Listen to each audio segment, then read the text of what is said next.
दुर्योधन को नग्न क्यों देखना चाहती थी उनकी माता गांधारी। महाभारत का युद्ध चल रहा था। उस समय गांधारी को पता चला कि उसका पुत्र मुसीबत में है तो वे बहुत चिंतित हो गई।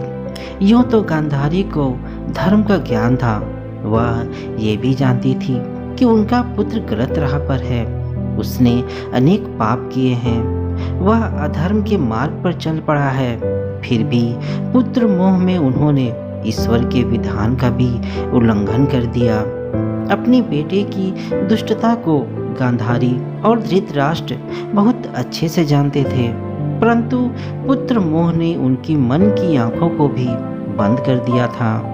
वह मेरा पुत्र है कि संकीर्ण धारणा में घूम रहे थे।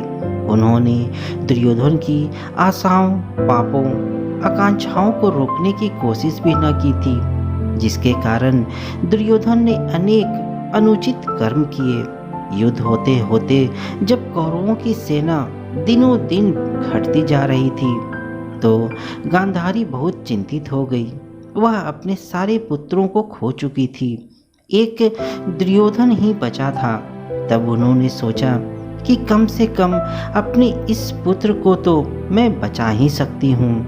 ऐसा सोचकर उन्होंने दुर्योधन से कहा, पुत्र, तुम पर इतनी मुसीबत आई हुई है, इससे मेरा मन बहुत विचलित है। मैं चाहती हूँ कि तुम पर कोई आँच न आने पाए, इसलिए मेरा आशीर्वाद तुम्हारे लिए आवश्यक हो गया है। कल प्रातः ही तुम एकदम नग्न होकर मेरे सम्मुख आना। मैं अपनी आँखों की पट्टी खोल दूंगी। जब तुम्हारे शरीर पर मेरी एक नज़र पड़ेगी तो तुम्हारा शरीर वज्र जैसा कठोर हो जाएगा, फिर शायद तुम्हें कोई नहीं मार सकेगा।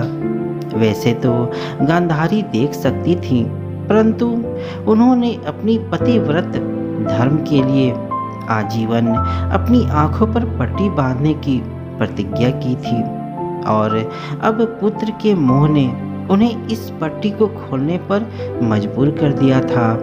वैसे तो महारानी गांधारी धर्म के मार्ग पर चलती थी, परंतु इस समय वे धर्म छोड़कर अधर्म की पीठ ठोकने लगी थी।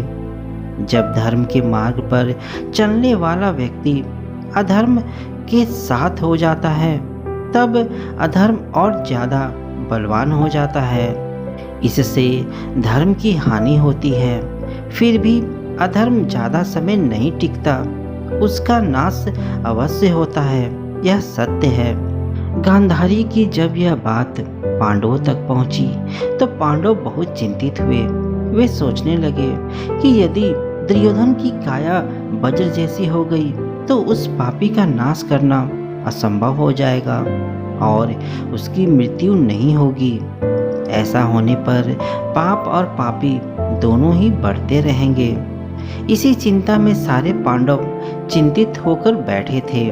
इतने में श्री कृष्ण वहां आ पहुंचे। सभी को चिंतित देखकर श्री कृष्ण ने पूछा, क्या बात है, तुम लोग इतने चिंतित क्यों हो? पांडवों ने कहा, हे माधव, बड़ी माता गांधारी उस दुर्योधन की मदद कर रही हैं। उन्होंने उसके शरीर को अपने सतीत्व के आशीर्वाद से वज्र के सामान बनाने का निर्णय किया है। अगर सच में ऐसा हो गया फिर क्या होगा? हम सब यही सोचकर चिंतित हैं। पांडवों की बात सुनकर श्री कृष्ण मुस्कुराने लगे। उनकी मुस्कुराहट को देखकर युधिष्ठिर ने कहा, माधव, हम चिंता में मरे जा रहे हैं और आप इस अवसर पर हंस रहे हैं। आप ऐसा कैसे कर सकते हैं? श्री कृष्ण तो ठहरे त्रिलोकीनाथ, उनसे भला क्या छुपा रह सकता है? वे सब कुछ जानते थे। अपने मुक्त स्वरूप को जानने वाले श्री कृष्ण के पास हंसी और प्रसन्नता नहीं रहेगी तो अन्यत्र कहाँ रहेगी? श्री कृष्ण तो इसलिए हंसे थे कि गांधारी भी अब उस पापी दुर्योधन का पक्ष ले रही थी। धर्म अब अधर्म की पीठ ठोकने लगा था। गांधारी के कहे अनुसार दुर्योधन सुबह के अंधेरे में अपने शरीर को वज्र का बनाने के लिए पूर्ण नग्नावस्था में गांधारी के सम्मुख जा रहा था। तभी बीच रास्ते में श्री कृष्ण प्रकट हो गए और बोले, अरे दुर्योधन, तुम इस दशा में कहाँ जा रहे हो? हस्तिनापुर का भावी राजा, इतना बड़ा युवान पुत्र माँ के सम्मुख ऐसा कैसे जा सकता है, बिल्कुल नग्न अवस्था में? दुर्योधन की कृष्ण की बातें सुनकर शर्म के मारे नीचे बैठ गया और उसने श्री कृष्ण को सारी बात बता दी। श्री कृष्ण बोले, तो तुम्हें वज्र का बनना है, यह तो ठीक है, परंतु कम से कम अपने कटी प्रदेश को तो ढक लो। कटी वस्त्र नहीं है तो लो यह फूल माला ही की चादर ही बांध लो, कुछ तो ढका होना चाहिए। दुर्योधन को श्री कृष्ण की बात उचित लगी। उसने भी सोचा, अब मैं बड़ा हो गया हूँ, माता के सम्मुख अगर नग्न अवस्था में जाऊंगा तो यह मेरे लिए उचित ना होगा। इसलिए उसने फूल माला की चादर अपनी कमर में बांध ली और गांधारी के सम्मुख पहुंच गया। गांधारी की बाहर की आंखों पर तो पट्टी बंधी हुई थी, परंतु उस समय उनके मन की विवेक रूपी आंखों पर भी ममता की पट्टी बंधी हुई थी।